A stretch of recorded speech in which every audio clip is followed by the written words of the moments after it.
آج ہم جس سبزی کی غذائی افادیت کے بارے میں بات کریں گے وہ پالک ہے۔ پالک آج کل کے موسم کے حساب سے دستیاب ہونے والی ایک عام سبزی ہے۔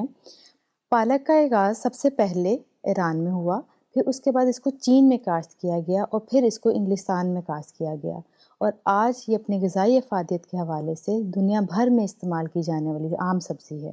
پالک میں موجود بے بہا غذائی اجزاء ہیں جو کہ ہمارے جسم کو بہت سے فوائد دیتے ہیں، جیسے کہ vitamin A, vitamin C, calcium, folate, iron اور فائبر شامل ہیں۔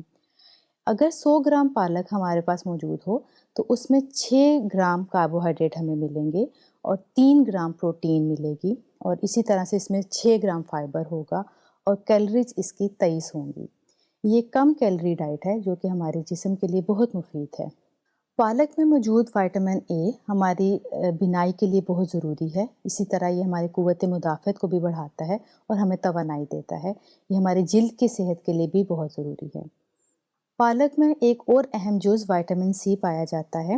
وائٹامن سی ایک اسٹرانگ اینٹی آکسیڈنٹ ہے جو ماحول کی بیماریوں اور انفیکشن سے ہمیں بچاتا ہے۔ وائٹامن سی ہماری جلد کی صحت کے لیے بھی بہت مفید ہے اور یہ قوت مدافعت کو بھی بڑھاتا ہے۔ وائٹامن سی چونکہ جسم میں موجود نہیں ہوتا، جسم خود اس کو پیدا نہیں کرتا، اس لیے اس کو ہم نے اپنے خوراک سے پورا کرنا ہوتا ہے۔ پھر ایک اور اہم جز آئرن ہے جس کے بارے میں آج کل کافی لوگوں کو اویئرنیس حاصل ہے اور وہ اس کے اوپر عمل کرنے کی کوشش کرتے ہیں کہ ہم اس کی مقدار کو اپنے اندر پورا کریں۔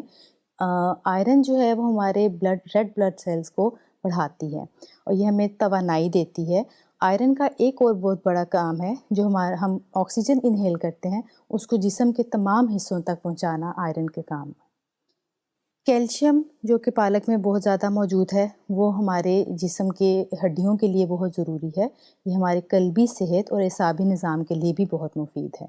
فولیٹ پالک میں پایا جاتا ہے جس کو ہم وائٹامن بی بھی کہتے ہیں۔ یہ خلیوں کی یا سیلز گروتھ اینڈ ڈیولپمنٹ کے لیے بہت ضروری ہے۔ خاص طور پہ پیگننسیز میں خواتین کو اس کی کمی کا شکار نہیں ہونا چاہیے اور زیادہ سے زیادہ اس کا استعمال کرنا چاہیے۔ فائبر پالک میں موجود ایک اہم جزو ہے جو نظام کو بڑھاتا ہے اور کانسٹیپیشن کے جو عمل ہے اس کو ختم کرتا ہے اور ہماری بھوک کو بھی بڑھاتا ہے۔ ہمارے جسم کی جو بلڈ شوگر ہے اس کو مینٹین کرنے میں بھی ہمارے جسم کا ساتھ دیتا ہے۔ وائٹامن کے بھی پالک میں موجود ایک اہم عنصر ہے جو کہ بلڈ کلاٹنگ میں ساتھ دیتا ہے اور ہماری ہڈیوں کو بھی مضبوط کرتا ہے۔ ان تمام غذائی اجزاء کے فوائد کو مد نظر رکھتے ہوئے ہم دیکھتے ہیں کہ پالک کے استعمال سے ہمارے جسم کو کیا کیا فائدے حاصل ہوتے ہیں۔ پالک کے استعمال سے ہمارا قوت مدافعت بہت بہتر ہو جاتا ہے، ہمارا امیون سسٹم بہتر ہوتا ہے تاکہ ہمارے ماحول میں جو موجود بیماریاں، انفیکشنز ہیں ہم ان سے بچ سکتے ہیں۔ آج کل جس طرح سے بہت زیادہ موسم کی مناسبت سے بیماریاں، وائرل اور کھانسی زکام اس طرح کے شروع ہوئے ہیں، تو اگر ہم پالک بھی آج کل کے موسم سے کاشت کی جانے والی ہی ایک سبزی ہے، اگر اس کا استعمال ہم اپنی خوراک میں لے کر آئیں تو ہمارے جسم کے لیے یہ نہایت مفید ہوگا۔ اسی طرح پالک کے استعمال سے خون کی کمی بھی پوری ہوتی ہے کیونکہ اس کے اندر آئرن، جیسا کہ میں نے آپ کو بتایا، بہت زیادہ پایا جاتا ہے۔ پالک کے استعمال سے ہمارے جسم کی ہڈیاں اور دانت اور ناخن جو ہے وہ مضبوط ہوتے ہیں۔ صحت مند بال اور جلد کے لیے پالک بہت مفید ہے۔ پالک دماغ کی خشکی کے لیے بہت بہترین ہے۔ جو سخت طبیعت اور خوش مزاج لوگ ہوتے ہیں ان کے لیے پالک بہت ضروری ہے، لیکن اس کا استعمال ایک خاص ہوتا ہے۔ پالک کے بیج جو ہیں وہ پیاس بجھانے کے کام بھی آتے ہیں۔ جو بچے سیمنٹ اور مٹی کا استعمال کرتے ہیں اپنے بچپن میں، ان کو اگر پالک کی خاص مقدار کھلائی جائے تو وہ اس سے ان کے جسم میں موجود کمزوری ختم ہوتی ہے اور وہ اس چیز سے پیچھے ہٹ سکتے ہیں۔ پالک قبض کشا و پیشاب آور بھی ہے کیونکہ پالک کھانے سے ہمیں بے بہا فائبر ملتا ہے جو کہ اس طرح کے نظام کو ہمارا بہتر کرتا ہے۔ پالک کا استعمال ہم مختلف طریقوں سے کر سکتے ہیں۔ سلاد کے طور پہ بھی ہم مختلف سبزیوں کے ساتھ اگر پالک کو ملا کے کھایا جائیں تو کھانے میں آسانی ہوتی ہے اور سب سے زیادہ فائدہ وہ اس صورت میں دیتی ہے۔ اس کے علاوہ سالن پکا کے عموماً لوگ استعمال کرتے ہیں اس کو، تو سالن کے ساتھ کچھ اور اشیاء آلو گوشت یا پنیر کے استعمال کے بعد ہم اس کی غذائی افادیت کو بڑھا بھی سکتے ہیں۔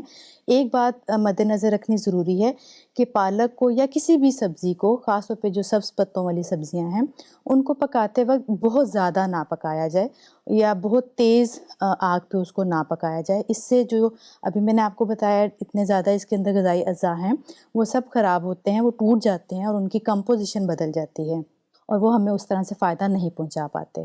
کئی جگہ پر لوگ اس کو سمودیز بنا کے بھی استعمال کر سکتے ہیں۔ اس کی کچی پالک کو آپ بلینڈ کر لیں یا لائٹ سا اس کو گلا کے بلینڈ کر کے بھی نمک کالی مرچ ڈال کے اس کو استعمال کیا جا سکتا ہے، جو کہ نہایت مفید ہے۔ اور ہمارے معاشرے میں تو پالک کے پکوڑے بھی بہت مرغوب غذا ہیں۔ پالک کو استعمال کرتے وقت ایک بات ذہن میں رکھنا ضروری ہے کہ پالک میں موجود ایک کیمیائی مرکب آکزیلیٹ ہوتا ہے جو ہمارے جسم کے کیلشیم کے ساتھ مل کر کڈنی سٹونز بنا سکتا ہے، لیکن ہر فرد کے اوپر یہ امپلیمنٹ نہیں ہوتا۔